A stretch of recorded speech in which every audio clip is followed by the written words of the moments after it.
Apa jadinya jika suami pamit dinas ke luar negeri, tapi GPS yang diam-diam kita pasang di kopernya malah berhenti di rumah sahabat kita sendiri? Hari ini Momo akan membawakan kisah spesial yang pastinya bikin gregetan, emosi, tapi juga satisfying banget. Kita akan melihat bagaimana seorang istri yang cerdas melakukan serangan balik tanpa perlu mengotori tangannya sendiri. Siap-siap tisu dan camilannya karena kisahnya bakal panas. Tapi sebelum kita mulai ke ceritanya, yuk dukung terus channel ini dengan cara like video ini dan subscribe sekarang juga agar kalian enggak ketinggalan cerita-cerita seru lainnya.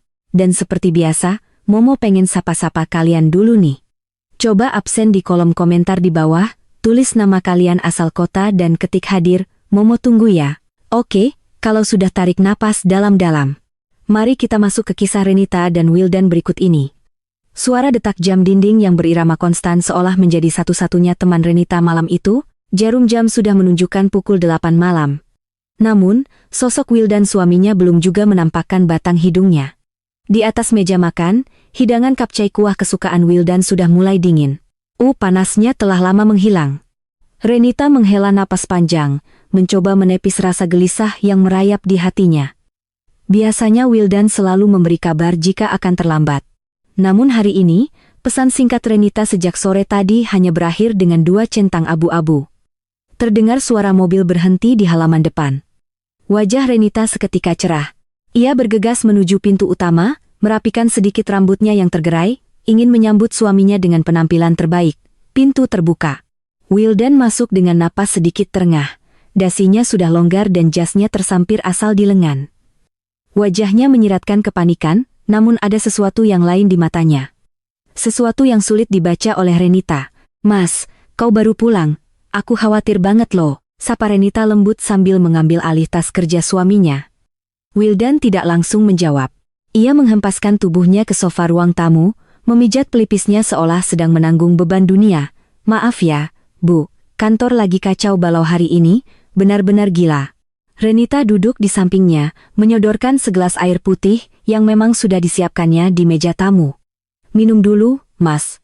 Tenangin diri kamu. Ada masalah apa di kantor?" Wildan meneguk air itu dengan cepat lalu menatap Renita lekat-lekat. Ia memegang kedua tangan istrinya. "Bu, maafin Mas ya. Mas harus pergi besok pagi." Renita tertegun. Alisnya bertaut. "Pergi?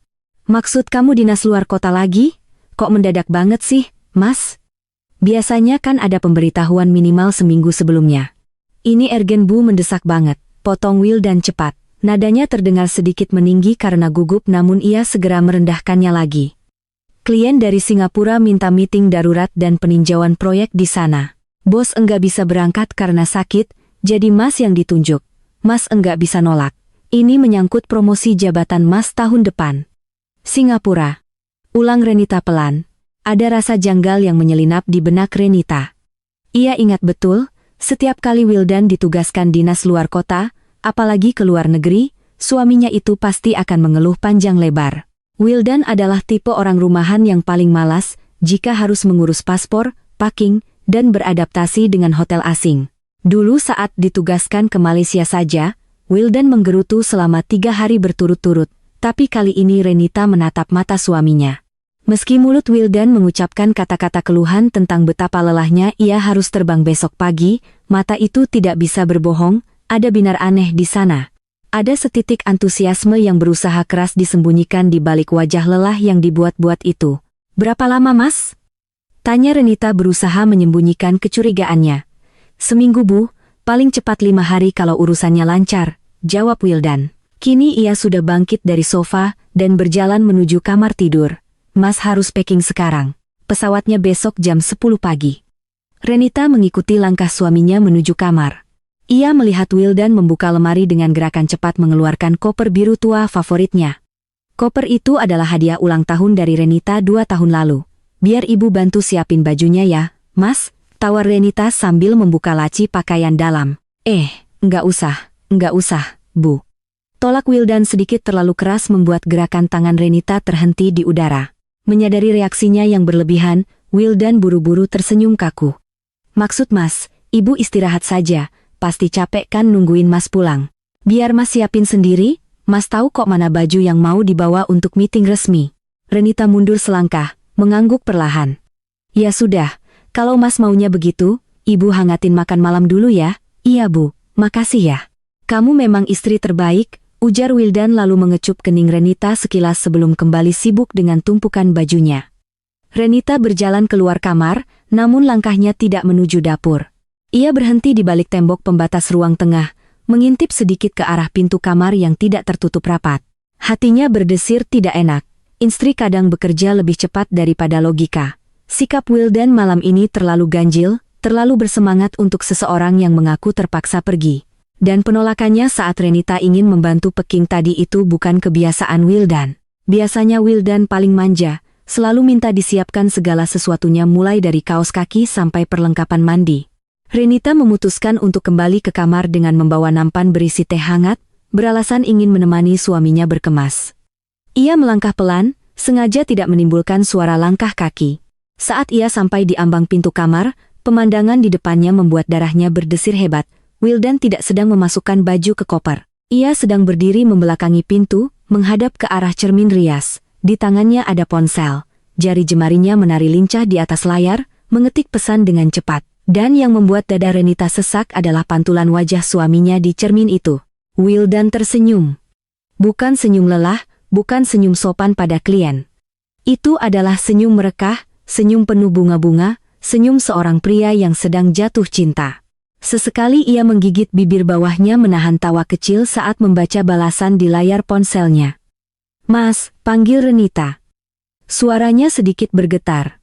Wildan tersentak kaget. Ponsel di tangannya nyaris terlepas dengan gerakan refleks yang sangat cepat. Terlalu cepat untuk orang yang tidak menyembunyikan apa-apa, ia menekan tombol kunci layar dan memasukkan ponsel itu ke saku celananya. Wajahnya yang tadi berseri-seri seketika berubah tegang dan pucat. Bu, kaget Mas. Kok enggak ada suaranya kalau jalan?" Wildan tertawa sumbang, matanya bergerak gelisah menghindari tatapan Renita. "Ibu bawain teh hangat," kata Renita datar meletakkan nampan di atas meja rias. Matanya melirik saku celana Wildan yang terlihat menonjol. "Lagi chat sama siapa, Mas? Kok kayaknya seru banget sampai senyum-senyum sendiri?" Wildan berdehem merapikan kerah kemejanya yang sebenarnya sudah rapi. "Oh, itu biasa, teman-teman kantor grup WhatsApp divisi. Mereka lagi ngeledekin Mas yang harus berangkat dadakan ini. Katanya Mas jadi tumbal proyek." "Ya," Mas ketawa saja bacanya. Renita mengangguk pelan meski hatinya berteriak tidak percaya. Sejak kapan lelucon tentang jadi tumbal proyek membuat Wildan tersenyum semanis itu? Biasanya dia akan memaki-maki jika dijadikan tumbal pekerjaan. "Oh, begitu," jawab Renita singkat. Ia mengambil sehelai kemeja kerja Wildan dari atas kasur, melipatnya dengan rapi, lalu memasukkannya ke dalam koper biru itu. "Mas mandi Gi, biar segar, setelah itu makan malam." "Iya, Bu." "Mas, mandi dulu ya." Wildan menyambar handuk dan bergegas masuk ke kamar mandi dalam. Terdengar suara kunci pintu kamar mandi diputar. Renita berdiri diam di tengah kamar. Tatapannya tertuju pada pintu kamar mandi yang tertutup rapat. Suara air keran dinyalakan cukup keras, seolah sengaja untuk meredam suara lain dari dalam sana. Renita mendekat perlahan ke pintu kamar mandi, menempelkan telinganya di daun pintu. Di sela-sela gemericik air, ia mendengar suara Wildan. Bukan sedang bernyanyi seperti kebiasaannya, tapi suara gumaman pelan seperti sedang melakukan voice note atau menelepon seseorang dengan suara berbisik. Renita tidak bisa mendengar jelas apa yang diucapkan, tapi nada bicaranya terdengar lembut dan membujuk. Malam itu, saat Wildan akhirnya tertidur pula setelah makan malam, atau mungkin pura-pura tidur, Renita berbaring di sampingnya dengan mata nyalang menatap langit-langit kamar. Punggung Wildan membelakanginya, jarak di antara mereka di atas kasur itu hanya beberapa sentimeter. Namun Renita merasa suaminya sudah berada ribuan kilometer jauhnya. "Singapura," bisik Renita dalam hati. Firasatnya mengatakan suaminya tidak akan pergi ke negara patung singa itu. Ada sesuatu yang busuk yang sedang disembunyikan Wildan di balik koper biru yang kini berdiri tegak di sudut kamar, dan Renita berjanji pada dirinya sendiri. Ia akan mencari tahu kebenarannya sepahit apapun itu. Pagi itu, sinar matahari menerobos celah gorden kamar yang sedikit terbuka jatuh tepat di wajah Wildan yang masih terlelap. Renita sudah bangun sejak 1 jam lalu. Matanya sembab karena kurang tidur. Namun, otaknya bekerja sangat jernih setajam silet. Ia memandang wajah suaminya itu. Wajah yang dulu selalu membuatnya merasa aman, kini justru menyimpan teka-teki yang menyesakkan dada. Renita beranjak pelan dari tempat tidur, melangkah menuju kursi di sudut kamar tempat Wildan meletakkan jas kerjanya semalam dengan sembarangan. Niat awalnya hanya ingin merapikan dan menyiapkan pakaian ganti Wildan, sebuah rutinitas pengabdian seorang istri. Namun, rasa curiga yang bercokol sejak semalam menggerakkan tangannya untuk melakukan hal lain. Dengan jantung berdegup kencang, Renita meraba saku bagian dalam jas tersebut. Kosong. Ia beralih ke saku celana bahan yang tergeletak di lantai. Tangannya menyentuh secari kertas yang sudah agak lecek. Ia menariknya keluar. Itu strok belanja.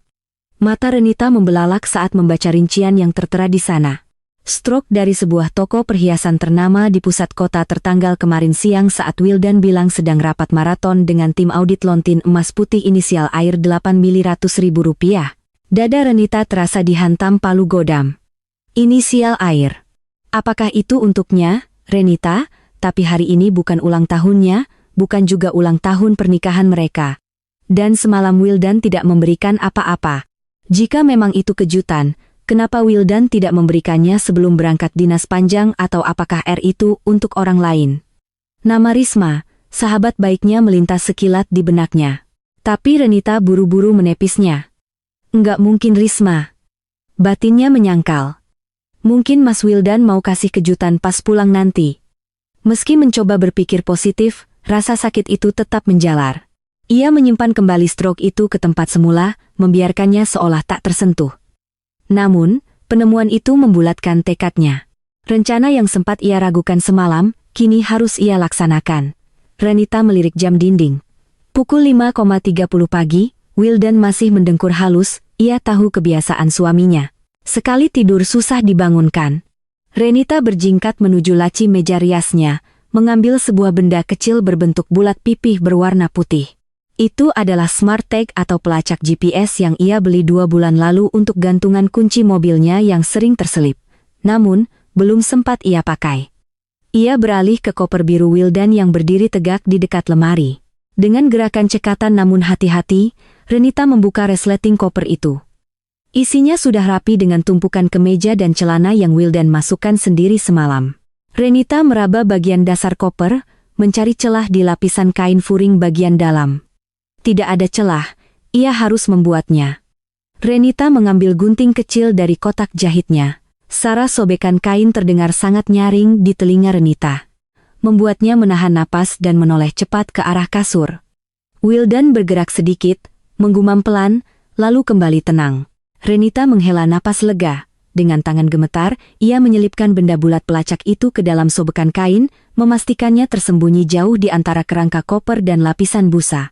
Tidak akan ada yang bisa menemukannya kecuali membongkar koper itu. Setelah yakin posisinya aman, Renita mengambil jarum dan benang berwarna biru dongker. Warna yang sama persis dengan kain koper. Keahlian menjahit yang diajarkan ibunya dulu kini berguna untuk misi rahasia ini. Renita menjahit robekan itu dengan rapi. Nyaris tak berbekas, dalam waktu 10 menit, koper itu kembali terlihat sempurna. Tidak ada yang akan menyangka ada mata-mata digital yang tertanam di dalamnya. Yuge. Terdengar suara lenguhan panjang dari arah kasur. Renita melompat berdiri, menutup koper dengan cepat, dan pura-pura sibuk mengelap debu di atas lemari. Sudah bangun, Mas? Sapa Renita dengan nada senormal mungkin menyembunyikan gunting di balik punggungnya. Wildan mengucek matanya, duduk di tepi ranjang sambil menguap lebar. Jam berapa, Bu? Mas kesiangan enggak? Masih jam. Kurang kok, masih sempat mandi air hangat dan sarapan. Ibu masak nasi goreng spesial buat bekal tenaga di jalan. Ujar Renita sambil tersenyum. Senyum yang terasa perih di sudut bibirnya. 1 jam kemudian, mereka sudah berada di dalam mobil. Renita yang menyetir sementara Wildan duduk di sampingnya, sibuk dengan ponselnya lagi. Aroma parfum Wildan pagi ini terasa sangat menyengat, jauh lebih wangi dari biasanya. Itu adalah parfum mahal yang hanya dipakai Wildan ke acara kondangan, bukan parfum harian untuk ke kantor atau perjalanan dinas. Wangi banget, Mas. Tumben pakai parfum yang itu, tanya Renita sambil tetap fokus menyetir membelah kemacetan pagi Jakarta menuju Bandara Soekarno-Hatta. Wildan tampak sedikit gugup. Iya Bu, kan mau ketemu klien internasional. Penampilan dan wangi itu nomor 1. Biar representatif. Oh, Renita hanya mengangguk. Sepanjang perjalanan menuju bandara, Wildan tampak gelisah. Kakinya mengetuk-ngetuk lantai mobil, matanya terus melirik jam di dashboard mobil, seolah takut terlambat sedetik saja, padahal waktu masih sangat longgar. Mas kayaknya nggak sabar banget mau sampai sana. Sindir Renita halus, bukan gitu Bu. Mas cuma takut macet di tol bandara. Tahu sendiri kan kalau pagi begini suka stuck? Elak Wildan tanpa menoleh pada istrinya. Akhirnya mobil mereka memasuki area keberangkatan Terminal 3. Renita meminggirkan mobil di area drop-off. Mas, Ibu parkir dulu ya. Ibu antar sampai pintu check-in di dalam. Sekalian mau mampir beli kopi, kata Renita sambil bersiap mematikan mesin. Jangan, Bu, sergah Wildan cepat, tangannya menahan kunci mobil. Maksud Mas, gak usah repot-repot. Di sini dilarang parkir lama, nanti diderek petugas lo. Lagian Ibu juga pasti capek kalau harus jalan jauh ke dalam. Enggak apa-apa kok, Mas, kan Ibu mau lihat Mas check-in, desak Renita sengaja ingin melihat reaksi suaminya. Wajah Wildan menegang. Enggak usah, sayang, serius, Mas, buru-buru nih, tim yang lain katanya sudah nunggu di dalam. Enggak enak kalau Mas telat gabung sama mereka cuma gara-gara nungguin Ibu parkir. Ibu langsung pulang saja ya. Istirahat di rumah. Renita menatap mata suaminya dalam-dalam. Ada ketakutan di sana. Ketakutan kalau kebohongannya terungkap di menit-menit terakhir. Ya sudah kalau Mas maunya begitu, kata Renita akhirnya mengalah. Wildan bernapas lega. Ia segera membuka pintu mobil, menurunkan koper birunya dari bagasi dengan gerakan cepat. Renita turun hanya untuk berdiri di samping mobil. Wildan memeluk Renita sekilas. Pelukan yang terasa hampa dan formalitas belaka. Nanti Mas kabarin kalau sudah sampai hotel. Hati-hati Mas. Jangan lupa makan, jangan lupa salat, dan jangan nakal. Bisik Renita. Menekankan dua kata terakhir, Wildan tertawa canggung. Ibu bisa saja ya. Enggak lah, Mas. Kerja cari uang buat masa depan kita. Tanpa menunggu lebih lama, Wildan menarik koper birunya, dan berjalan cepat memasuki gedung terminal tanpa menoleh lagi ke belakang. Seolah ia ingin segera lepas dari pandangan istrinya. Renita berdiri mematung di samping mobil, menatap punggung suaminya yang perlahan menghilang di balik rumunan calon penumpang. Angin bandara yang kencang menerbangkan ujung kerudungnya. Senyum palsu di wajah Renita perlahan luntur, berganti menjadi tatapan dingin yang menusuk. Ia merogoh saku gamisnya, mengeluarkan ponsel, dan membuka aplikasi pelacak yang sudah terkoneksi dengan benda kecil di dalam koper Wildan tadi. Di layar ponselnya, sebuah titik merah mulai berkedip aktif, lokasi Terminal 3 keberangkatan. Pergilah, Mas. Gumam Renita lirih. Matanya berkaca-kaca namun penuh dendam. Nikmati sandiwara ini selagi bisa, karena aku akan menonton setiap langkahmu dari sini. Renita masuk kembali ke dalam mobil. Namun, ia tidak langsung melajukan kendaraannya pulang. Ia memundurkan kursi kemudi menunggu. Firasatnya mengatakan pertunjukan yang sebenarnya baru akan dimulai 1 jam lagi. Renita memacu mobilnya membelah jalan tol bandara yang mulai padat. Pikirannya berkecamuk, beradu dengan logika yang berusaha ia bangun. Seharusnya saat ini Wildan sudah berada di ruang tunggu atau mungkin sudah duduk di dalam pesawat menunggu lepas landas. Jika benar ia pergi ke Singapura, sinyal GPS itu akan hilang begitu pesawat mengudara. Sesampainya di rumah, suasana sepi menyambutnya. Bey Darmi sedang belanja ke pasar, membuat rumah terasa lebih sunyi dari biasanya. Renita tidak mengganti pakaiannya. Ia langsung duduk di sofa ruang tengah, meletakkan ponselnya di atas meja marmer dan menatap layar itu lekat-lekat. 1 jam telah berlalu sejak ia meninggalkan Wildan di drop-off Terminal 3. Kalau dia jujur, sinyalnya harusnya sudah mati sekarang. Gumam Renita. Jarinya mengetuk-ngetuk pinggiran meja dengan gelisah. Renita membuka aplikasi pelacak. Jantungnya berdegup kencang saat melihat titik merah itu masih menyala terang. Sinyal aktif, baterai 98%. Renita mengerutkan kening. Titik merah itu tidak berada di atas Laut Jawa atau di area bandara. Titik itu bergerak. Bergerak cepat, tapi bukan kecepatan pesawat. Itu kecepatan mobil di jalan tol. Dan arahnya bukan menjauh dari Jakarta. Titik merah itu bergerak menyusuri tol dalam kota, lalu berbelok masuk ke arah tol Jagorawi. Darah Renita berdesir hebat, seluruh tubuhnya menegang. Dia balik lagi. Kenapa? Berbagai skenario berputar di kepalanya. Mungkin meetingnya batal, mungkin paspornya tertinggal. Tapi jika itu alasannya, Wildan pasti sudah meneleponnya sejak tadi minta dijemput atau minta tolong diantarkan barang yang tertinggal. Ponsel Renita sunyi senyap. Tidak ada panggilan, tidak ada pesan. Mata Renita tak lepas sedetik pun dari pergerakan titik merah itu. Mobil yang membawaku per Wildan keluar di pintu tol Cibubur. Jantung Renita rasanya mau copot. Ia kenal betul daerah itu. Sangat kenal. Enggak mungkin. Bisiknya dengan suara tercekat. Titik itu terus melaju, melewati jalan raya utama yang macet, lalu berbelok masuk ke sebuah jalan yang lebih kecil namun asri. Renita memperbesar tampilan peta di layarnya. Zoom in. Ia hafal setiap tikungan di jalan digital itu. Titik itu melewati deretan ruko, melewati minimarket di ujung jalan, dan akhirnya masuk ke sebuah gerbang perumahan elit Grand Wisata Residence. Napas Renita mulai sesak. Air matanya menggenang tanpa ia sadari. Ia tahu siapa yang tinggal di perumahan itu. Ia sering ke sana. Ia sering membawakan puding buah atau sekadar mampir mengobrol di sana. Itu tempat tinggal Risma. Sahabatnya sejak kuliah. Sahabat yang sudah ia anggap seperti saudara kandung sendiri. Apalagi sejak suami Risma meninggal dunia 2 tahun lalu karena kecelakaan. Renita adalah orang yang paling depan menghibur Risma. Bahkan sering menyuruh Wildan membantu Risma mengurus berkas-berkas asuransi agar sahabatnya itu tidak kebingungan. Tolong jangan berhenti di sana, tolong lewat saja. Doa Renita dalam hati. Sebuah harapan bodoh yang ia rafalkan meski logikanya sudah berteriak kencang, tapi takdir berkata lain. Titik merah itu berbelok ke blok C pelan-pelan menyusuri jalan komplek lalu berhenti total. Diam.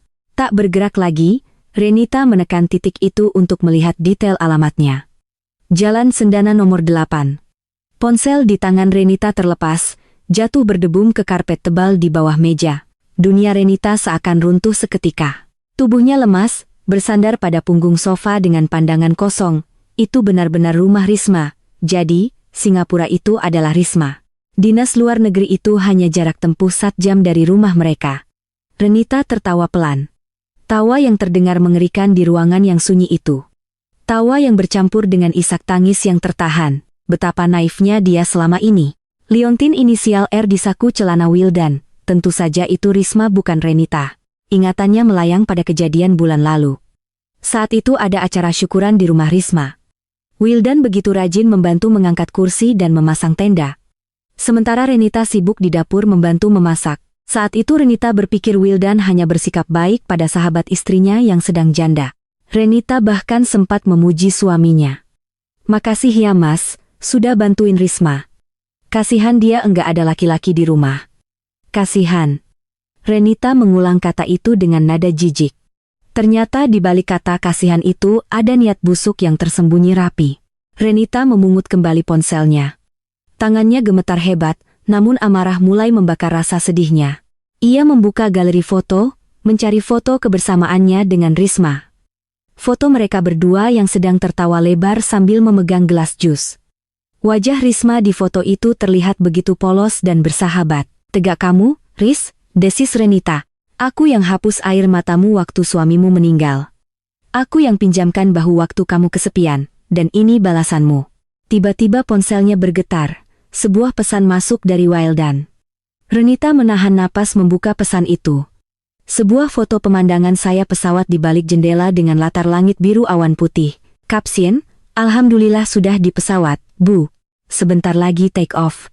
Doakan, Mas ya. Sinyal mau dimatiin dulu, love you. Renita menatap foto itu dengan tatapan nanar. Ia tahu itu foto lama. Foto itu diambil saat mereka liburan ke Bali tahun lalu. Ia ingat betul karena ada goresan kecil di kaca jendela pesawat yang sempat ia komentari waktu itu. Wildan berbohong dengan sangat rapi. Ia bahkan sudah menyiapkan stok foto untuk memuluskan sandiwaranya. Renita tidak membalas. Ia membiarkan pesan itu. Ia beralih kembali ke aplikasi pelacak. Titik itu masih diam di rumah Risma.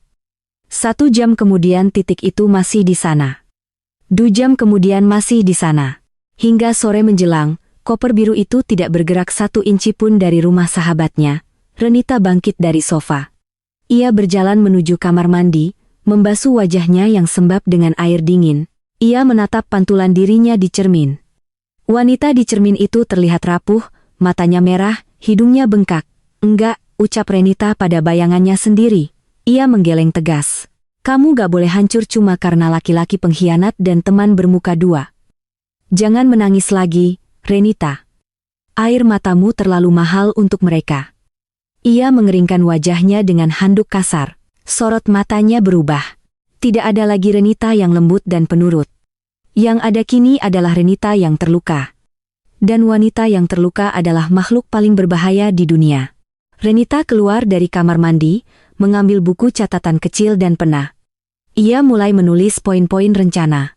Ia tidak akan melabrak mereka sekarang. Itu terlalu mudah. Itu tidak akan menyakitkan bagi mereka. Wildan dan Risma harus merasakan sakit yang perlahan tapi mematikan seperti racun yang menyebar diam-diam dalam darah. Nikmati waktu kalian. Gumam Renita sambil menatap layar ponselnya sekali lagi melihat titik merah yang diam di jalan cendana nomor 8. Anggap saja ini perpisahan termewah sebelum aku ambil semuanya kembali. Malam itu, Renita tidur sendirian di ranjang king size mereka yang terasa sangat luas. Namun anehnya ia tidur nyenyak bukan karena tenang, tapi karena lelah menyusun strategi perang untuk esok hari. Perang yang tidak akan menggunakan senjata api, tapi akan menghancurkan hidup dua orang pengkhianat itu sampai ke akar-akarnya. Malam semakin larut, menyelimuti rumah besar itu dengan keheningan yang mencekam. Renita duduk di tepi ranjang dengan punggung tegak. Ponsel tergenggam erat di tangannya. Ia sudah mandi dan mengenakan pi sutra favorit Wildan. Sebuah kebiasaan yang selalu ia lakukan setiap kali suaminya dinas luar kota agar saat video call nanti ia tetap terlihat cantik di mata suaminya. Bedanya malam ini tidak ada rasa rindu yang membuncah di dada, hanya ada kawah kemarahan yang siap meledak namun ditahan sekuat tenaga. Pukul malam liu 10 menit, ponselnya bergetar panjang. Nama kontak suamiku dunia akhirat muncul di layar dengan foto profil mereka berdua yang sedang tersenyum bahagia. Renita menatap layar itu dengan senyum miring, sebuah ironi yang begitu pahit. Ia menarik napas dalam-dalam, mengatur ekspresi wajahnya di depan cermin sebentar, memastikan tidak ada jejak amarah atau kesedihan di sana. Ia harus menjadi aktris terbaik malam ini. Renita menggeser tombol hijau. Assalamualaikum, sayang, sudah sampai. Sapa Renita dengan nada ceria yang dibuat-buat. Suaranya terdengar renyah dan penuh perhatian. Wajah Wildan muncul di layar. Rambutnya basah dan tersisir rapi ke belakang. Wajahnya segar dan ia mengenakan kaos oblong putih polos. Namun, latar belakangnya aneh. Hanya tembok putih kosong tanpa ada ornamen apapun, tanpa kepala ranjang hotel, tanpa lukisan, bahkan tanpa jendela. Sudut pengambilan gambarnya pun sangat sempit. Seolah Wildan sengaja memojokkan diri agar tidak ada bagian ruangan lain yang terlihat. Waalaikumsalam Bu. Alhamdulillah, Mas baru saja masuk kamar hotel, jawab Wildan sambil menyeka lehernya dengan handuk kecil. Duh, Singapura malam ini gerah banget ya, padahal AC sudah dinyalakan pol. Perjalanan dari bandara ke hotel juga macet parah, bikin pinggang Mas mau patah rasanya. Renita menahan keinginan untuk muntah mendengar bualan itu. Ia tahu persis di mana Wildan berada. Jarak tempuh dari tol Cibubur ke rumah Risma tidak sampai membuat pinggang patah dan gerah. Tentu saja gerah jika habis melakukan aktivitas lain, bukan karena cuaca. Kasihan suamiku? Renita memajukan wajahnya ke kamera, memasang tampang iba. Hotelnya bagus enggak, Mas? Kok kayaknya sempit banget anglennya? Coba dong, Ibu mau lihat pemandangan kamarnya? Siapa tahu nanti kita bisa liburan ke sana berdua. Wildan tampak gelagapan. Bola matanya bergerak liar ke kiri dan ke kanan. Jangan Bu, kamarnya berantakan banget. Mas baru bongkar koper, baju di mana-mana, malu dilihatnya. Lagian ini hotel tua, Bu. Kantor lagi penghematan anggaran, jadi dapatnya hotel bintang 3 yang biasa banget. Enggak ada view bagus. Renita mengangguk-angguk pura-pura percaya. Ya sudah kalau gitu, yang penting Mas istirahatnya nyaman. Sudah makan malam belum?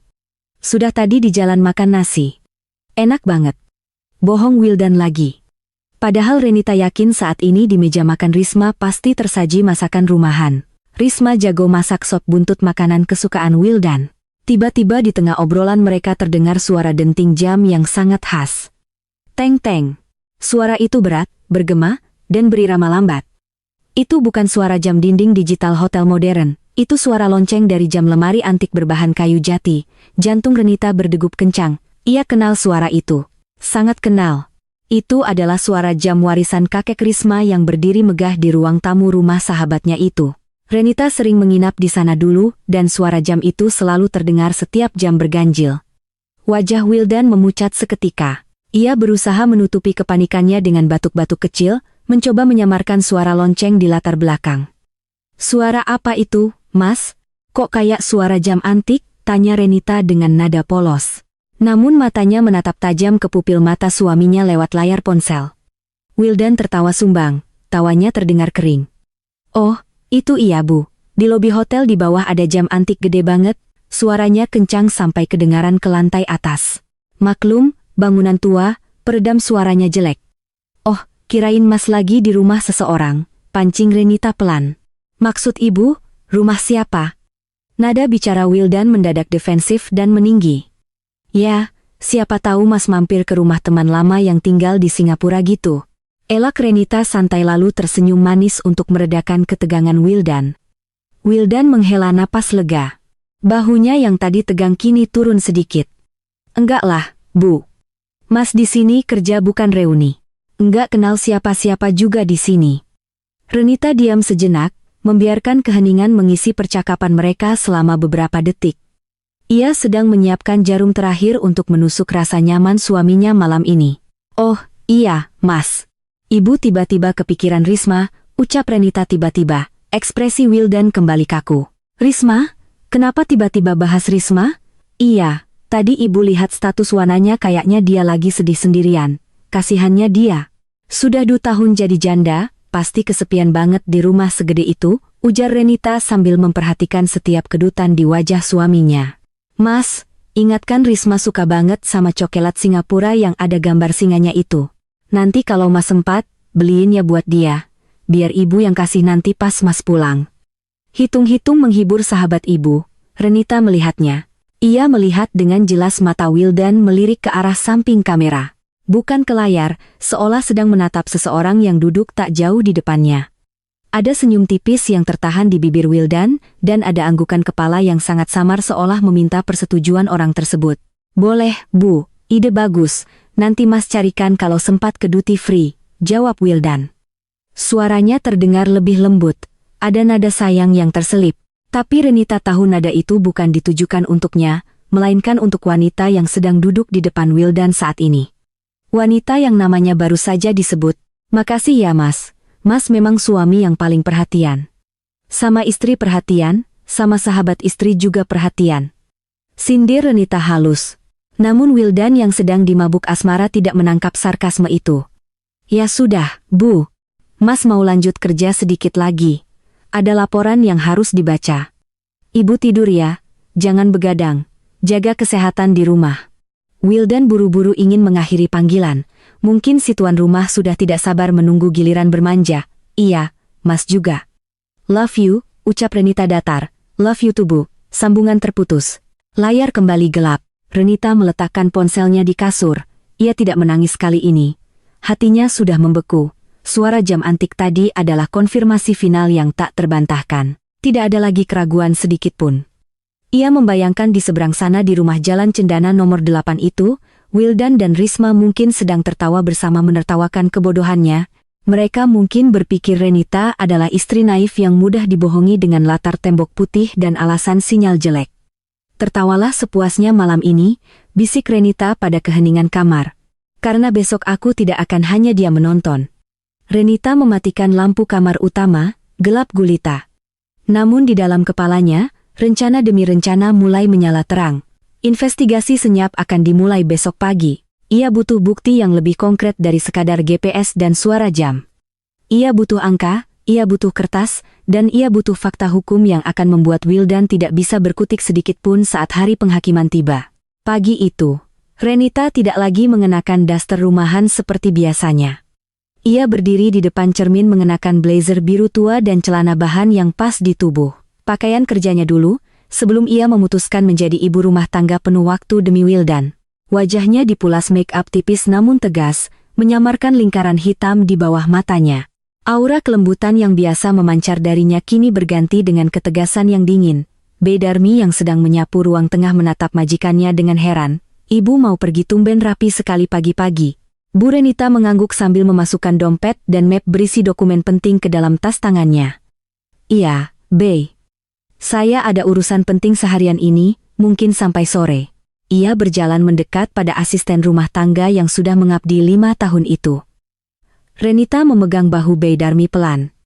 Bey, tolong dengarkan saya baik-baik. Selama Bapak tidak ada di rumah, jangan biarkan siapapun masuk kecuali kurir paket. Dan kalau Bapak menelepon ke telepon rumah, tanya saya di mana.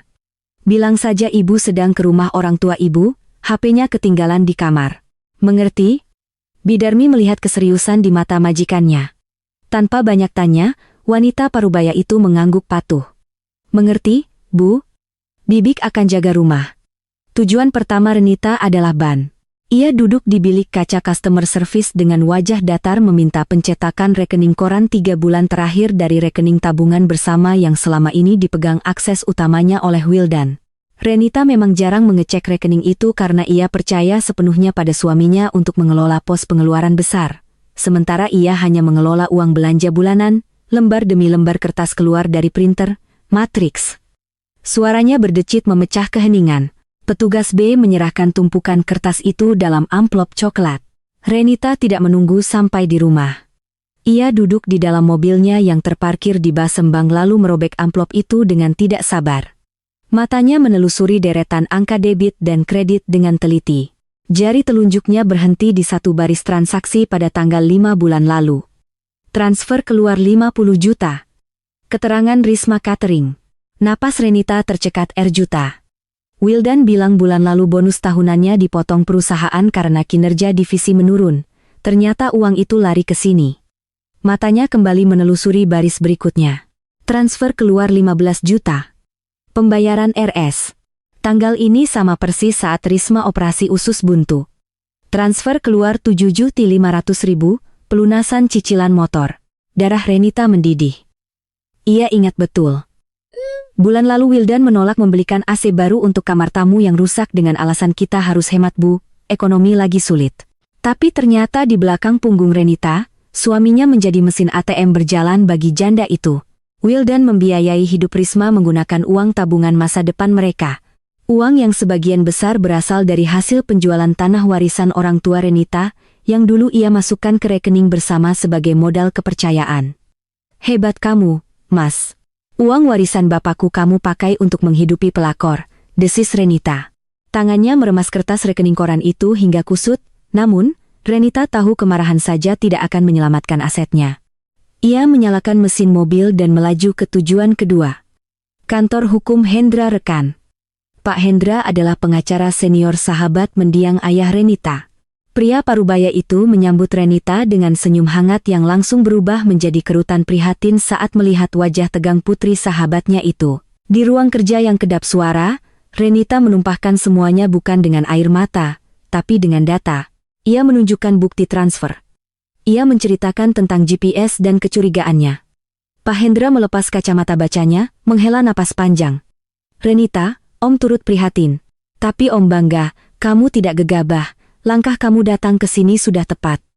Apa yang harus saya lakukan, Om? Rumah yang kami tempati itu warisan ayah, tapi sertifikatnya ada di brankas di rumah. Mobil Alphard itu beli tunai pakai uang saya, tapi atas nama Wildan karena waktu itu KTP saya hilang. Suara Renita sedikit bergetar.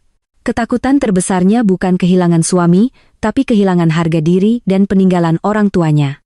Pak Hendra membuka laci, mengambil sebuah map. Dengar, Om. Secara hukum, rumah warisan adalah harta bawaan, tidak bisa dibagi sebagai harta gono gini, kecuali sudah kamu balik nama menjadi nama Wildan. Belum, Om, masih atas nama ayah. Saya belum sempat urus balik nama ke diri saya sendiri. Bagus, itu aman. Kuncinya sekarang di sertifikat fisik, kamu harus amankan sertifikat aslinya hari ini juga. Jangan sampai Wildan memegangnya atau menggadaikannya diam-diam.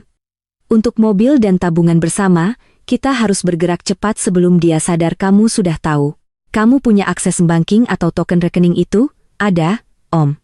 Saya pegang token cadangan di rumah, pulang dari sini. Segera pindahkan sisa saldo di rekening bersama ke rekening pribadimu yang baru. Kosongkan saja.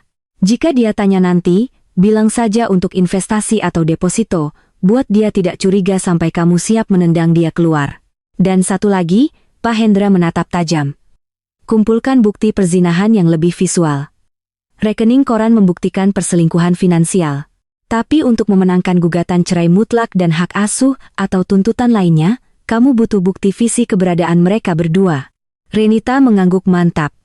Saya mengerti, Om. Siang itu, Renita kembali ke rumah dengan misi pengamanan aset. Ia masuk ruang kerja Wildan. Biasanya ia segan masuk ke sana karena Wildan selalu bilang itu area privasi kerja. Tapi hari ini tidak ada lagi privasi bagi pengkhianat. Renita membuka brankas kecil di balik lukisan dinding. Ia tahu kodenya, tanggal pernikahan mereka. Betapa ironisnya Wildan menggunakan tanggal suci itu untuk mengunci harta yang ia gerogi. Klai pintu brankas terbuka. Renita mengambil sertifikat hak milik SHM rumah BPKB mobil Alphard, BPKB Motorsport Wildan dan beberapa perhiasan emas batangan simpanan mereka. Ia memasukkan semua dokumen berharga itu ke dalam tas besar. Saat hendak menutup brankas, mata Renita tertumbuk pada sebuah kotak beludru merah kecil di sudut brankas yang paling dalam. Ia membukanya. Isinya sepasang cincin kawin, tapi bukan cincin kawin Renita dan Wildan.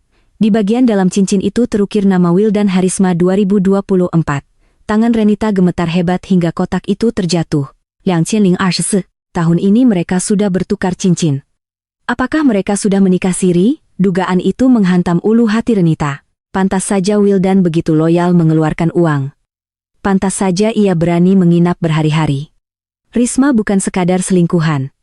Bagi Wildan, Risma mungkin sudah dianggap istri kedua yang disembunyikan. Renita memungut cincin itu, menggenggamnya erat hingga telapak tangannya sakit.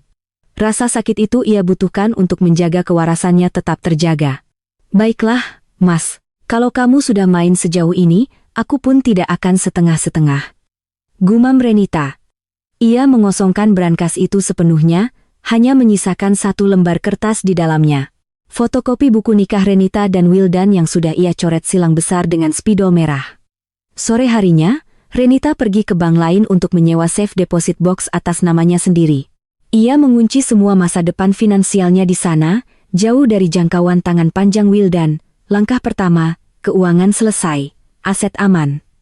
Langkah kedua, bukti visual. Renita mengeluarkan ponselnya, menghubungi nomor rental mobil yang terletak jauh dari area rumahnya. Halo, saya mau sewa mobil Avanza hitam yang kaca filmnya gelap 80%. Ya, lepas kunci untuk 3 hari saya ambil nanti malam. Renita menutup telepon. Besok ia akan menjadi paparazi bagi kehidupan suaminya sendiri. Ia akan melihat dengan mata kepalanya sendiri seberapa bahagia mereka di atas penderitaannya. Dan ia akan merekam setiap detiknya untuk menjadi senjata pemungkas di pengadilan nanti. Matahari mulai meninggi menyengat aspal jalanan kompleks perumahan Grand Wisata Residence. Di bawah naungan pohon trembesi yang rindang, sekitar 50 meter dari rumah bernomor 8, sebuah mobil Avanza hitam terparkir tenang. Kaca filmnya yang gelap pekat membuat siapapun di luar tidak bisa melihat ke dalam. Namun dari balik kemudi, Renita bisa melihat dunia dengan sangat jelas. Sudah 3 jam Renita duduk di sana. Kakinya mulai terasa kaku. Namun matanya tak berkedip sedikit pun mengawasi gerbang rumah bercat krem milik Risma. Di kursi sebelahnya tergeletak kamera DSLR dengan lensa telefoto yang ia pinjam dari adiknya yang fotografer beralasan ingin memotret burung di taman kota. Tapi hari ini objek fotonya bukan burung, melainkan bangkai yang tersimpan rapi. Pukul 09.00, seharusnya menurut jadwal fiktif yang dikirim Wildan saat ini dia sedang briefing pagi dengan tim teknis di kantor cabang Singapura. Klik, suara pintu pagar rumah Risma terdengar dibuka. Tubuh Renita menegang. Ia segera menyambar kameranya, membidikkan lensa ke arah sasaran. Sosok itu muncul. Wildong. Renita menahan napas. Suaminya itu keluar dengan penampilan yang membuat dada Renita sesak oleh amarah. Wildan hanya mengenakan celana pendek kolor bola dan kaos oblong tipis yang sudah belel. Kaos yang dulu Renita belikan di pasar malam, dan Wildan bilang malu dipakai keluar. Tapi sekarang ia memakainya dengan santai di rumah perempuan lain. Di tangannya Wildan memegang selang air. Ia mulai menyirami tanaman bougainville di pot-pot besar yang berjejer di teras Risma. Renita mendengus sinis sambil menekan tombol record pada kameranya. Luar biasa Mas. Di rumah sendiri minta tolong ganti bohlam saja kamu bilang capek kerja di sini. Kamu jadang Wildan tampak bersenandung. Sesekali ia menyapa tetangga yang lewat lari pagi dengan anggukan ramah, seolah-olah ia adalah warga resmi di sana. Rumsa. Sikap santainya menunjukkan bahwa keberadaannya di sana bukan rahasia bagi lingkungan sekitar. Apakah tetangga Risma mengira mereka suami istri atau Wildan diperkenalkan sebagai kerabat? Entahlah. Yang jelas Wildan merasa aman. Tak lama kemudian, pintu utama terbuka lebar. Risma keluar membawa nampan berisi 2 cangkir dan piring kecil berisi gorengan. Risma mengenakan daster batik rumahan dengan rambut dijepit asal-asalan. Penampilan yang sangat domestik, sangat istri. Renita memperbesar zoom lensanya. Kualitas gambar di layar kameranya begitu tajam hingga ia bisa melihat uap panas mengepul dari cangkir kopi itu. Risma jatlau berjalmangi Wildan mengulung. Tanpa ragu, Risma memeluk pinggang Wildan dari belakang, menyandarkan dagunya di punggung lebar pria itu. Wildan tidak menolak, ia justru berbalik, tertawa lebar, lalu mencubit hidung Risma dengan gemas. Klik klik klik, Renita memotret momen itu berkali-kali. Setiap bunyi shutter kamera terasa seperti sayatan di hatinya, tapi ia terus menekannya. Ia butuh bukti ini. Ia butuh bukti bahwa cinta mereka bukan khilaf satu malam, tapi sebuah kehidupan ganda yang terstruktur. Mereka berdua lalu duduk di kursi teras. Risma mengambil sepotong pisang goreng, meniupnya sebentar, lalu menyuapkannya ke mulut Wildan. Wildan menerima suapan itu dengan lahap, lalu mengusap sudut bibir Risma dengan ibu jarinya. Pemandangan itu begitu menjijikan, sekaligus menyakitkan. Itu adalah jenis kemesraan yang sudah lama hilang dari pernikahan Renita. Wildan yang ada di sana terlihat hidup, ceria, dan tanpa beban. Berbeda jauh dengan Wildan yang ada di rumah Renita yang selalu mengeluh lelah, selalu sibuk dengan gadget, dan selalu punya alasan untuk menghindari pembicaraan mendalam. Renita menurunkan kameranya sejenak, mengambil ponselnya. Ia ingin melakukan tes kecil, sebuah eksperimen sadis untuk melihat seberapa cepat suaminya bisa berganti peran. Renita mengetik pesan WhatsApp ke nomor Wildan. "Mas, gimana meetingnya?" "Longker, ibu kangen banget. Jangan lupa makan siang, ya." Renita kembali mengintip lewat lensa kamera. Di teras sana, ponsel Wildan yang tergeletak di meja bergetar. Wildan melirik layar ponsel. Seketika tawa di wajahnya lenyap. Wajahnya berubah datar bahkan terlihat sedikit kesal. "Ya Risma." Risma tampak cemberut tapi menuruti. Wildan mengambil ponsel mengetik balasan dengan cepat tanpa senyum tanpa ekspresi cinta. Wajahnya kaku seperti robot. Ting. Balasan masuk ke ponsel Renita. "Alhamdulillah lancar Bu. Ini lagi break sebentar. Pusing banget materi rapatnya berat. Mas juga kangen. Nanti dikabarin lagi ya Mas, mau lanjut presentasi." Renita membaca pesan itu sambil melihat realita secara langsung, presentasi kata Wildan. Padahal saat ini dia sedang mengambil pisang goreng kedua dan kembali tertawa setelah meletakkan ponselnya. Wajah kesalnya tadi langsung berubah ceria begitu ia tidak lagi berurusan dengan Renita. "Kamu benar-benar aktor watak, Mas," gumam Renita dingin. "Piala Oscar layak buat kamu." Renita merekam video terakhir, durasi 5 menit yang merekam interaksi inti mereka. Mulai dari berpegangan tangan, Risma yang memijat bahu Wildan hingga saat mereka masuk kembali ke dalam rumah sambil merangkul pinggang satu sama lain. Pintu tertutup. Pertunjukan pagi selesai. Renita mengecek hasil rekamannya. Jernih, wajah mereka terlihat jelas. Tidak bisa disangka lagi, ini bukan fitnah, ini fakta. Sebenarnya Renita bisa saja turun dari mobil sekarang. Ia bisa mendobrak pagar itu, berteriak, menjambak rambut Risma, dan menampar Wildan di depan para tetangga. Itu akan memuaskan emosinya sesaat, tapi Renita menahan diri. Tidak, itu terlalu barbar. Itu tidak elegan. Jika ia melabrak sekarang, Wildan mungkin akan berkelit. Minta maaf, lalu Risma akan playing victim. Renita tidak mau drama murahan. Ia menginginkan kehancuran total. Wildan harus kehilangan segalanya saat dia sadar. Dia harus pulang ke rumah yang kosong dengan karir yang hancur dan nama baik yang tercoreng. Renita ingin Wildan merasakan jatuh dari ketinggian. Saat dia merasa paling aman, Renita menyalakan mesin mobilnya. Ia sudah mendapatkan apa yang ia butuhkan hari ini. Bukti visual sudah di tangan. Bukti keuangan sudah aman. Aset sudah diselamatkan. Saat mobilnya perlahan meninggalkan kompleks Grand Wisata, Renita melewati pos satpam. Ia sempat berhenti sebentar, menurunkan kaca jendela. "Pak, permisi, Sapa Renita pada satpam yang berjaga. Iya, Bu. Ada yang bisa dibantu? Rumah nomor 8 di Blok C itu yang Catkem itu rumah Bu Rismannya? Tanya Renita dengan nada basa-basi. Oh betul Bu. Bu Risma, jawab satpam itu ramah. Suaminya ada di rumah enggak ya, Pak? Saya mau antar undangan reuni tapi takut salah orang. Pancing Renita. Satpam itu mengangguk mantap. Ada kok, Bu. Pak Wild dan K, mobilnya memang gak ada. Mungkin lagi di bengkel, tapi orangnya ada. Beliau memang sering di rumah kok kalau weekend atau pas lagi cuti pasangan serasi itu, Bu, ramah-ramah orangnya. Renita tersenyum. Senyum yang mengandung arti ganda. Oh, Pak Wilda namanya. Iya, benar berarti. Makasih ya, Pak. Nanti saya hubungi saja orangnya. Siap, Bu. Renita menutup kaca jendela dan kembali melaju. Keterangan satpam itu adalah kepingan puzzle terakhir, Pak Wildan. Jadi di lingkungan ini, Wildan sudah dikenal sebagai suami Risma. Status Risma sebagai janda mungkin sudah terhapus di mata tetangga berkat kehadiran Wildan yang intens. Renita menyetir pulang dengan perasaan yang anehnya, jauh lebih ringan. Rasa sakit hati itu masih ada tentu saja, tapi rasa bingung dan ragu-ragu sudah hilang sepenuhnya, kini tujuannya jelas. Garis finish sudah terlihat. Tinggal 3 hari lagi sebelum dinas luar negeri Wildan berakhir, hari yang akan Renita gunakan untuk menyiapkan panggung eksekusi. Rumah mereka akan menjadi pengadilan dan Renita akan menjadi hakim tunggalnya. Bersenang-senanglah selagi bisa, Mas.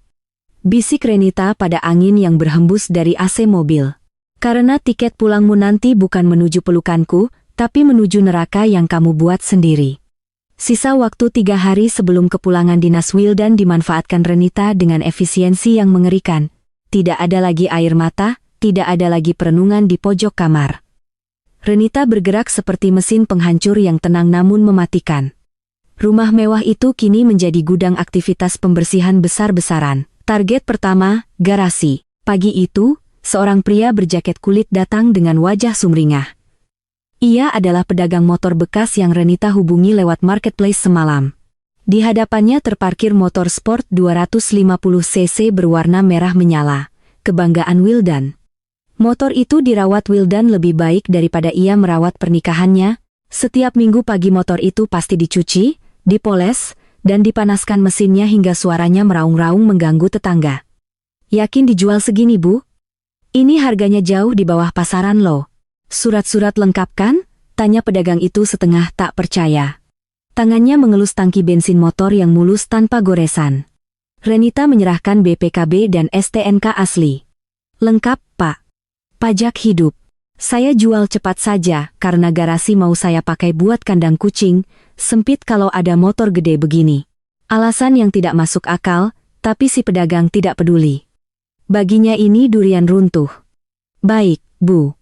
Saya transfer sekarang, ya. 5 menit kemudian, motor kesayangan Wildan didorong keluar pagar. Renita menatap kepergian motor itu tanpa penyesalan sedikit pun. Uang hasil penjualannya. Meski rugi banyak, langsung ia transfer ke rekening deposito pribadinya yang baru. Satu beban hilang, gumam Renita sambil menutup pagar. Renita kembali masuk ke dalam rumah menuju kamar tidur utama. Ia membuka lemari pakaian Wildan lebar-lebar. Aroma parfum suaminya menguar. Aroma yang dulu ia gilai kini membuat perutnya mual. Bey Darmi panggil Renita lantang. Bey Darmi tergopoh-gopoh datang dari dapur. Tangannya masih basah. Iya, Bu. Ada apa? Tolong ke warung depan sebentar. Mintakan kardus bekas mie instan yang banyak ya. 5 atau 6 kardus, perintah Renita datar. Bey Darmi melongo. Kardus mie? Bu, buat apa? Kalau mau packing baju, Bapak kan ada koper yang lain di gudang yang bagusan. Renita tersenyum tipis. Senyum yang membuat bulu kuduk Bey Darmi meremang. Enggak usah koper, Bey. Koper itu buat manusia yang punya harga diri. Kalau buat sampah cukup kardus mie instan saja. Cepat ya, B. Bey Darmi tidak berani membantah. Ia berlari kecil keluar rumah. Firasatnya mengatakan ada badai besar yang sedang terjadi di rumah majikannya ini. Namun, ia memilih diam dan menurut. Sambil menunggu kardus, Renita mulai menyortir barang-barang berharga Wildan. Jam tangan. Wildan punya koleksi 5 jam tangan bermerek yang tersimpan rapi dalam kotak kaca. 3 di antaranya adalah hadiah ulang tahun dari Renita. Dibeli dengan uang tabungan Renita sendiri. Renita mengambil semuanya. Ia memasukkannya ke dalam paper bag sembarangan. Seolah itu hanya jam mainan kiloan, siang nanti ia akan membawanya ke pasar loak barang antik di Jalan Surabaya. Ia tidak peduli harganya jatuh, ia hanya ingin barang-barang itu lenyap dari pandangannya. Kamera mirrorless, lensa tambahan, stick golf yang baru dipakai 2 kali, sepatu sneakers edisi terbatas. Semua ia kumpulkan di tengah ruangan. Barang-barang ini adalah simbol gaya hidup hedonisme Wildan yang selama ini dibiayai oleh kesabaran Renita dan uang warisan orang tuanya yang dikelola bersama. Saat Beidarmi kembali dengan tumpukan kardus bau apek, Renita langsung bekerja. Ia melempar baju-baju kerja Wildan ke dalam kardus. Kemeja mahal, jas branded, celana bahan, semuanya ia jejalkan begitu saja tanpa dilipat.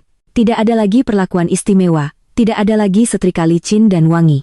Baju-baju itu kini tampak seperti kain lap yang siap dibuang. Bu, ini jas bapak yang mahal loh, Bu, nanti kusut. Cicit Beidarmi ngeri melihat cara Renita memperlakukan pakaian majikan prianya. Biarin kusut, Be. Biar sesuai sama kelakuan pemiliknya, jawab Renita ketu sambil melakban kardus itu dengan kasar. Bunyi lakban terdengar nyaring mengisi keheningan kamar. Dalam waktu 2 jam, lemari pakaian Wildan kosong melompong, hanya menyisakan gantungan baju yang berdenting kesepian. 5 kardus mie instan kini menumpuk di sudut kamar berisi seluruh identitas Wildan di rumah ini. Renita menulis di atas kardus itu dengan spidol permanen hitam tebal, barang bekas ambil sendiri. Langkah selanjutnya, serangan digital. Renita duduk di ruang kerja membuka laptopnya. Ia masuk ke layanan internet banking. Kartu kredit utama yang dipegang Wildan adalah kartu tambahan dari akun Renita. Dulu Renita membuatnya agar Wildan mudah bertransaksi saat keadaan darurat. Tapi ternyata darurat versi Wildan adalah membelikan kalung emas untuk janda di kompleks sebelah. Renita menekan tombol blokir kartu, alasan disalahgunakan. Renita membayangkan skenario di kepalanya. Mungkin nanti malam Wildan ingin pamer mentraktir Risma makan enak di restoran seafood mahal sebagai perayaan perpisahan sebelum pulang dinas. Saat kasir menggesek kartunya, declined ditolak. Renita terkekeh pelan membayangkannya, makan tuh gengsi.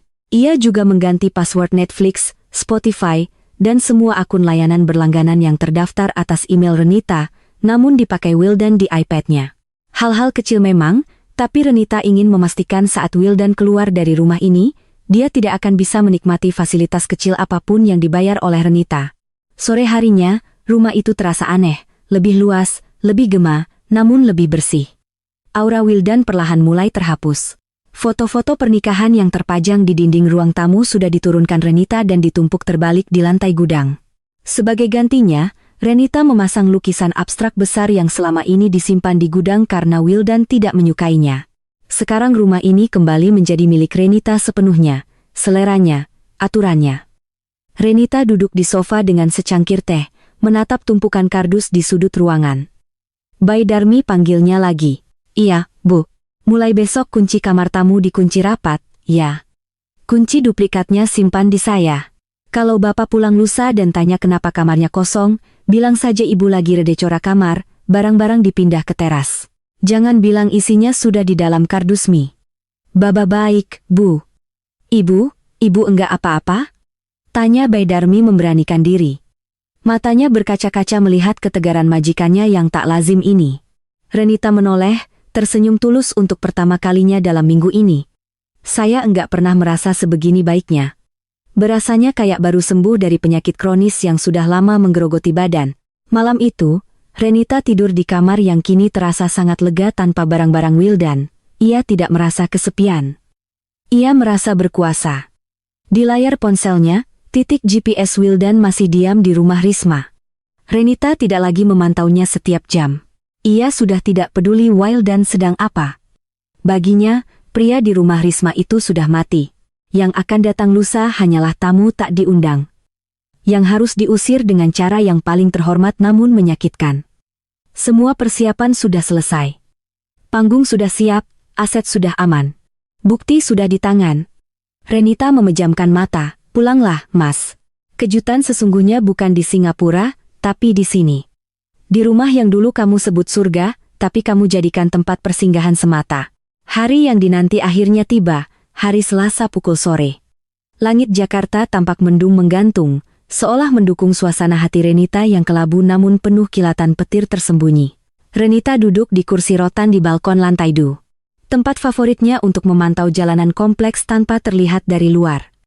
Ia tidak mengenakan dus terlusuh. Hari ini ia memakai gaun terusan selutut berwarna merah marun. Warna keberanian, warna perang. Rambutnya disanggul modern, wajahnya dipoles makeup flawless. Ia ingin Wildan melihat versi terbaik dari istrinya. Tepat sebelum ia menendang pria itu keluar dari hidupnya, ponsel di pangkuannya bergetar. Satu pesan WhatsApp masuk dari Wildan. Alhamdulillah, Mas sudah landing, Bu. Ini lagi nunggu bagasi antrean imigrasi panjang banget tadi. Renita tersenyum miring membaca pesan itu. Imigrasi apanya? Paling kamu lagi pamitan sama selingkuhanmu di ruang tamu.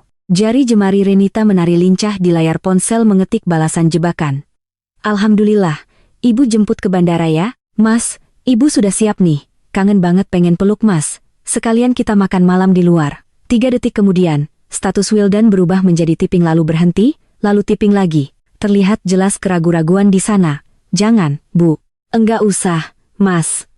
Sudah pesan taksi bandara kok. Ini sudah mau jalan. Kasihan Ibu kalau harus macet-macetan ke Cengkareng jam segini. Ibu tunggu di rumah saja ya. Masakin makanan kesukaan Mas. Mas kangen masakan rumah. Renita tertawa kecil, tawa yang kering tanpa emosi. Tentu saja kamu menolak. Mana mungkin kamu bisa menjelaskan kenapa perjalanan dari bandara ke rumah cuma butuh waktu 15 menit. Renita tidak membalas lagi. Ia kembali memfokuskan pandangannya ke ujung jalan kompleks. Aplikasi pelacak di iPad-nya menunjukkan titik merah itu mulai bergerak meninggalkan rumah Risma, jaraknya hanya 2 km dari sini, sangat dekat. Betapa ironisnya. Selama seminggu ini suaminya hilang ke luar negeri, padahal sebenarnya ia hanya pindah tidur ke blok sebelah. 10 menit berlalu, sebuah mobil Honda HR-V putih muncul di tikungan jalan. Jantung Renita berdegup kencang, bukan karena cinta, tapi karena adrenalin pemburu yang melihat mangsanya mendekat. Itu mobil Risma. Renita hafal plat nomornya, B1157 RMD. Mobil itu tidak berhenti tepat di depan pagar rumah Renita. Risma dengan segala kelicikannya menghentikan mobilnya di ujung jalan dekat pos satpam yang sedang kosong sekitar 5 rumah dari rumah Renita. Mungkin agar tidak terlalu mencolok atau mungkin agar mereka bisa melakukan salam perpisahan tanpa terlihat CCTV tetangga. Renita mengambil teropong kecil milik mendiang ayahnya. Ia melihat pintu penumpang terbuka. Wildan keluar sambil menarik koper biru. Koper saksi bisu yang di dalamnya tertanam alat pelacak Renita. Sebelum menutup pintu mobil, Wildan membungkuk sedikit ke dalam. Renita bisa melihat kepala Wildan masuk ke kabin mobil. Cukup lama, 5 detik. Itu bukan sekadar ucapan dadah. Itu ciuman perpisahan. Darah Renita mendidih. Namun ia menahannya. Nikmati ciuman terakhir itu, Mas. Karena setelah ini bibirmu hanya akan mencicipi debu jalanan. Wildan menegakkan tubuhnya, melambaikan tangan sambil tersenyum lebar. Mobil Risma pun melaju pergi, berputar arah kembali ke sarangnya. Wildan merapikan jasnya, menarik napas panjang, lalu mulai berjalan kaki menuju rumahnya sendiri. Ia menyeret koper itu dengan langkah ringan, seolah-olah ia benar-benar baru pulang dari perjalanan bisnis yang sukses. Wajahnya disetel ulang, sedikit ditekuk agar terlihat lelah, bahu sedikit diturunkan. Akting dimulai. Renita beranjak dari balkon, turun ke lantai 1. Ia mematikan semua lampu utama di ruang tamu dan ruang tengah. Gorden-gorden tebal ditutup rapat, membuat suasana di dalam rumah menjadi temaram. Nyaris gelap gulita hanya dibantu sedikit bias cahaya dari ventilasi. Ia juga mematikan AC di ruang tengah dan menyalakan kipas angin gantung dengan kecepatan rendah, menciptakan desing suara yang monoton dan hawa yang tidak senyaman biasanya. Tidak ada aroma masakan. Dapur bersih, kompor dingin, tidak ada sambutan hangat. Renita duduk di single sofa di sudut ruang tamu yang paling gelap, kakinya disilangkan dengan anggun. Ia menunggu. Terdengar suara pagar besi digeser. Sre-sre. Lalu suara kunci diputar di lubang pintu. Klek. Pintu utama terbuka. Cahaya sore dari luar menerobos masuk, menciptakan siluet tubuh Wildan di ambang pintu.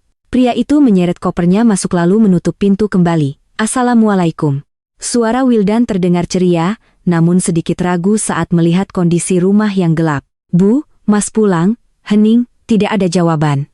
Wildan melangkah lebih jauh ke dalam. Bu, kok gelap banget, listrik turun, ya? Ia meraba-raba dinding mencari saklar lampu, tapi tidak dinyalakan. Ia masih berharap ada kejutan. Mungkin Renita sedang bersembunyi untuk memberinya kejutan. Selamat datang, Bu. Jangan main petak umpet dong, Mas. Capek nih, kekeh Wildan. Mencoba mencairkan suasana yang mulai terasa kerepi. Mana nih istri Mas yang cantik, katanya kangen. Wildan berjalan menuju ruang tengah, kakinya tersandung sesuatu yang keras di lantai. Aduh, apaan sih ini? Ia menunduk, menyipitkan mata dalam keremangan. Itu bukan meja, itu tumpukan kardus. Banyak sekali kardus. Perasaan Wildan mulai tidak enak. Hawa di rumah itu terasa asing. Dingin, tapi bukan dingin AC, melainkan dingin yang menusuk tulang seperti rumah kosong yang sudah lama ditinggalkan penghuninya. Bey Darmi Bey, panggil Wildan. Suaranya mulai naik 1 oktav karena panik. Tetap hening. Bey Darmi sudah diperintahkan Renita untuk mengunci diri di kamar belakang dan memakai earphone. Wildan berdiri terpaku di tengah ruangan yang remang-remang, koper biru di tangannya terlepas pegangannya. Ia merasa seperti masuk ke dalam perangkap. Instingnya berteriak, ada bahaya. Bu, kamu di mana? Saat itulah suara itu muncul, tenang, datar, dan berwibawa. Waalaikumsalam, Mas. Selamat datang kembali dari Singapura. Wildan tersentak kaget, hampir melompat. Ia menoleh cepat ke arah sudut ruangan. Di sana dalam bayang-bayang Renita duduk diam seperti patung. Matanya menatap tajam, memantulkan sedikit cahaya dari luar, membuatnya terlihat menakutkan. Tidak ada senyum di wajah itu, tidak ada binar rindu. Hanya ada tatapan seorang hakim yang siap membacakan vonis mati. Bu, ibu di situ. Ya ampun, bikin kaget saja. Wildan memegang dadanya, mencoba tertawa meski terdengar sumbang. Keringat dingin mulai menetes di pelipisnya. Kenapa lampunya dimatiin, Mas? Kira enggak ada orang. Gelap-gelapan gini kayak rumah hantu saja. Memang? Jawab Renita singkat. Ia tidak beranjak dari duduknya. Rumah ini sudah jadi hantu sejak penghuninya lebih betah tinggal di rumah orang lain. Wildan terdiam. Senyum di wajahnya lenyap seketika. Kalimat itu terlalu spesifik. Maksud ibu apa, Mas? Enggak ngerti. Mas kan baru pulang kerja, Bu. Capek lo perjalanan jauh. Wildan mencoba bertahan pada skenarionya. Meski suaranya mulai bergetar, ia melangkah mendekat ingin meraih tangan istrinya. Ibu sakit kok ngomongnya aneh. Jangan mendekat. Perintah Renita dingin, suaranya tidak keras, tapi memiliki kekuatan yang membuat langkah Wildan terhenti seketika. Seolah ada tembok tak kasat mata yang menghalanginya. Renita perlahan bangkit berdiri. Ia berjalan menuju sakelar lampu utama. Kamu bilang capek perjalanan jauh, Mas? Tanya Renita sambil meletakkan tangannya di tombol sakelar. Iya, Bu. Pesawatnya delay terus macet, Kle. Lampu ruang tamu menyala terang benderang. Cahaya itu menyilaukan mata Wildan sejenak. Saat penglihatannya kembali fokus, matanya membelalak lebar. Pemandangan di hadapannya membuat lututnya lemah seketika. Di atas meja kaca di depan sofa, tidak ada hidangan makanan, yang ada hanyalah sebuah koper biru lain. Koper butut yang terbuka lebar berisi baju-baju bekas. Di sebelahnya berjajar rapi cetakan foto-foto Wildan menyiram tanaman di rumah Risma, lembaran rekening koran yang ditandai stabilo merah, dan sebuah tablet yang sedang menayangkan posisi GPS yang berhenti tepat di Jalan Cendana nomor 8 selama 5 hari berturut-turut. Selamat datang di realita, Wildan. Bisik Renita. Wajah Wildan pucat pasi seputih kertas. Ia mundur selangkah, menabrak tumpukan kardus mie instan di belakangnya. Koper biru mahal yang di bawahnya tadi kini tampak seperti lelucon. Sandiwaranya runtuh dalam 1 detik. Wildan mematung. Matanya menatap nanar ke arah meja kaca itu, seolah melihat hantu. Foto dirinya yang sedang menyiram bunga dengan celana pendek di rumah Risma tercetak jelas dengan resolusi tinggi. Lembaran rekening koran dengan stabilo merah pada transaksi ke Risma Catering tergeletak di sampingnya seolah menertawakan kebodohannya. Lutut Wildan goyah. Ia merosot duduk di sofa tepat di depan barang bukti kejahatannya. Mulutnya terbuka, menutup, lalu terbuka lagi seperti ikan mas koki yang kehabisan oksigen. Tidak ada satu kata pun yang mampu keluar. Otaknya yang biasanya cerdik memutarbalikkan fakta kini buntu total. Kenapa diam, Mas? Tanya Renita lembut. Namun, Kelembutan itu terasa lebih tajam daripada silet. Ceritakan dong, bagaimana rasanya Singapura? Apakah cuaca di Cibubur seindah Marina Bay? Wildan menelan ludah dengan susah payah. Keringat dingin sebesar biji jagung mengucur deras di keningnya. Ia mencoba menatap mata istrinya, mencari sisa-sisa cinta atau keraguan yang bisa ia manipulasi, tapi nihil. Mata Renita gelap dan kosong seperti sumur tanpa dasar. Bu ini salah paham. Gagap Wildan, akhirnya suaranya serak dan pecah. Ibu dapat foto ini dari mana? Ini editan, Bu. Zaman sekarang teknologi canggih. Orang bisa memfitnah Mas kapan saja.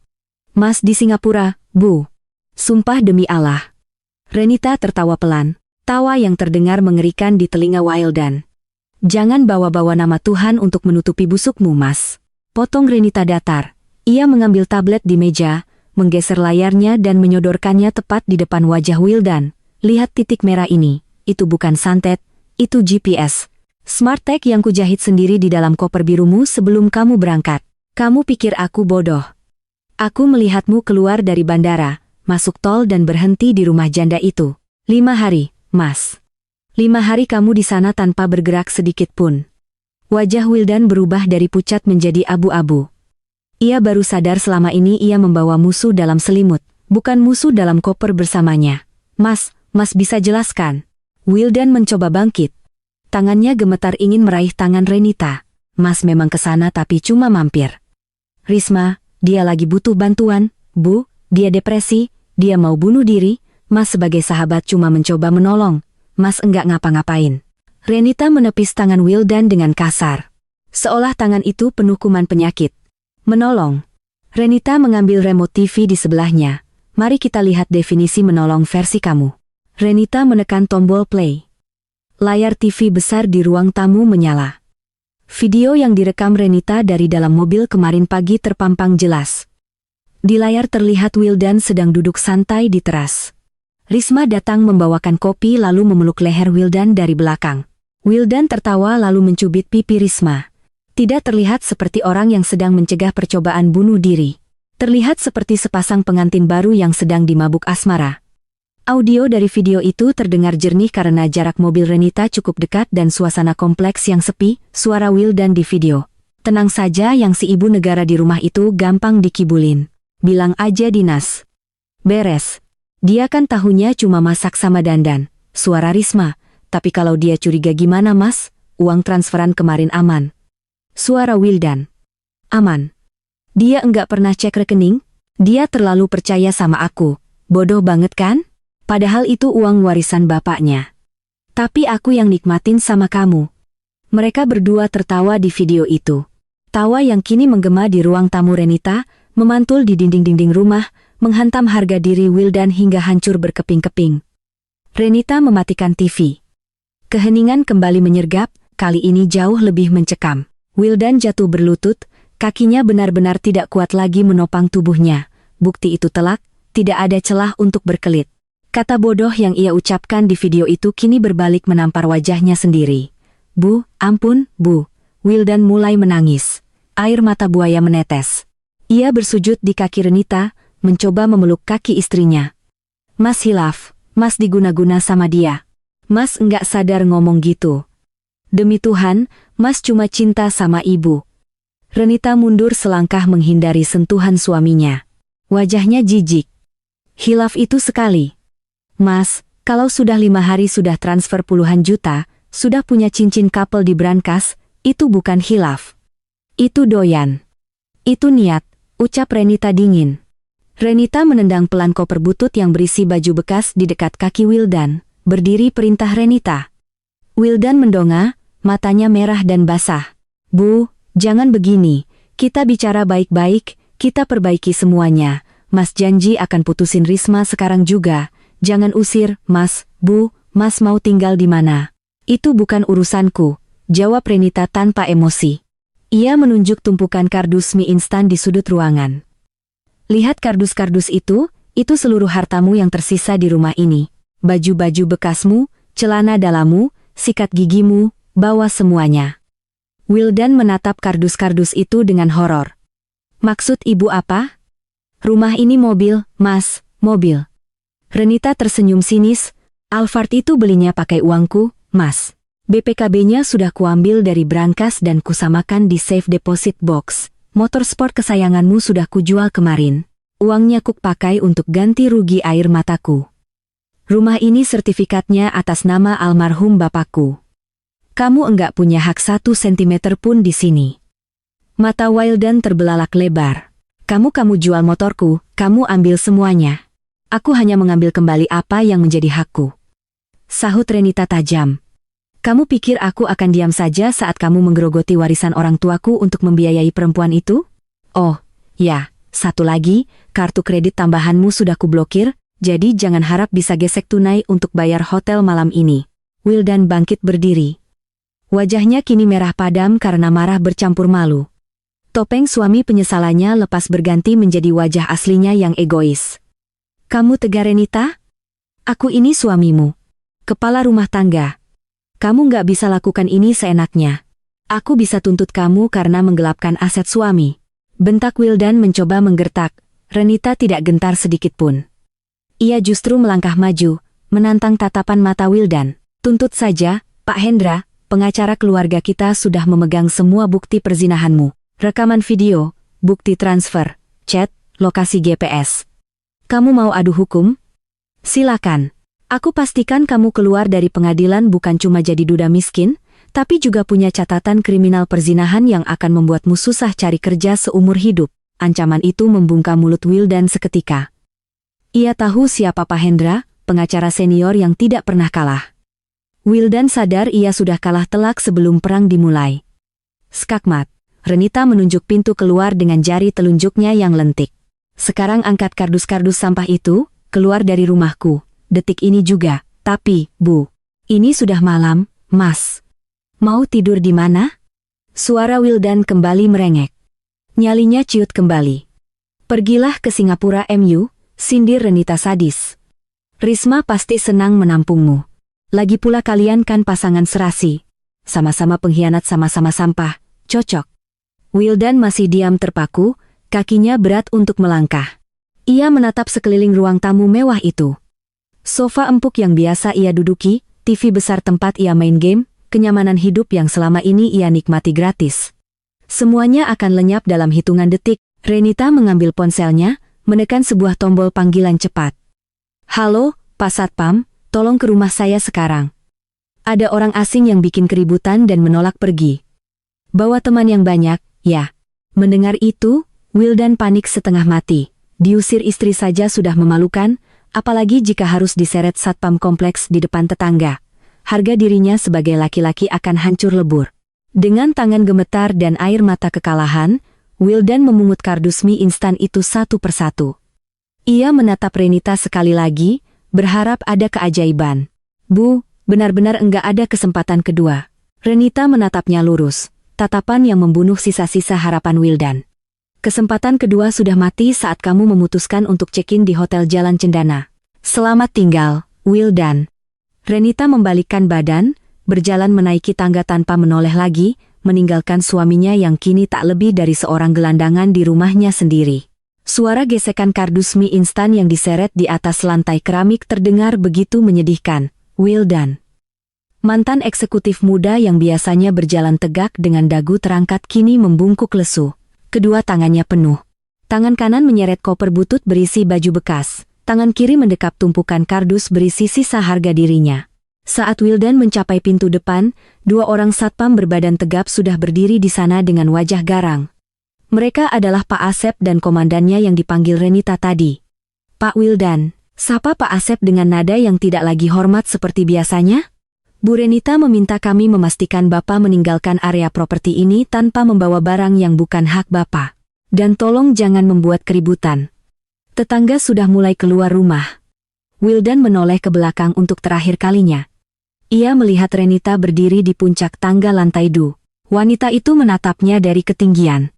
Wajahnya tenang tanpa ekspresi, seperti seorang ratu yang sedang melihat pengasingan seorang pengkhianat. Tidak ada air mata perpisahan, tidak ada lambaian tangan. Jaga diri kamu, Wildan. Ucap Renita pelan, namun suaranya menggema jelas di ruang tamu yang kosong itu. Semoga Singapura barumu menyenangkan. Bam! Pintu utama tertutup rapat. Bunyi kunci yang diputar 2 kali menjadi tanda berakhirnya pernikahan mereka secara defto luar pagar. Wildan menjadi tontonan. Tetangga kiri kanan mulai berbisik-bisik melihat Pak Wildan yang biasanya necis keluar rumah membawa kardus mie instan digiring oleh satpam. Rasa malunya sudah sampai ke ubun-ubun. Ia memesan taksi online dengan tangan gemetar. Tujuannya hanya satu, Jalan Cendana nomor 8. Sementara itu di dalam rumah, Renita menghembuskan napas panjang. Beban berat di dadanya seolah ikut terbuang bersama perginya Wildan. Ia duduk di sofa, mengambil ponselnya dan mengirimkan pesan terakhir kepada Risma. Paketmu sudah dikirim, ambil sampah ini, dia milikmu sekarang seutuhnya. Oh ya, hutang pinjaman usaha fiktif senilai Rp di rekening itu, akan tetap kutagih lewat pengacara minggu depan. Siapkan pengacaramu, sahabatku. Renita kemudian memblokir nomor Risma dan Wildan secara permanen. 1 bulan kemudian, sinar matahari sore menerpa wajah Renita yang tampak segar dan berseri. Ia sedang duduk santai di sebuah kafe outdoor di kawasan Jakarta Selatan, menikmati Earl Grey tea dan sepotong kue red velvet. Penampilannya jauh berbeda. Potongan rambutnya baru, lebih fresh, dan aura kebahagiaan memancar alami dari dirinya. Tanpa beban benalu di rumah. Karir Renita sebagai konsultan lepas yang sempat ia tinggalkan, kini mulai ia rintis kembali dengan sukses. Ren, ya ampun, kamu makin glowing aja sih sejak jadi janda kembang. Seru Siska, teman arisan lama yang baru datang bergabung. Renita tertawa renyah. Iya dong, sis. Bebas dari beban hidup itu, ternyata resep awet muda paling ampuh. Siska mendekatkan kursinya, wajahnya berubah menjadi mode gosip serius. Kamu sudah lihat belum video yang lagi viral di grup kompleks sebelah itu loh si Wildan sama selingkuhannya? Enggak, aku sudah buang semua akses tentang mereka. Kenapa memangnya?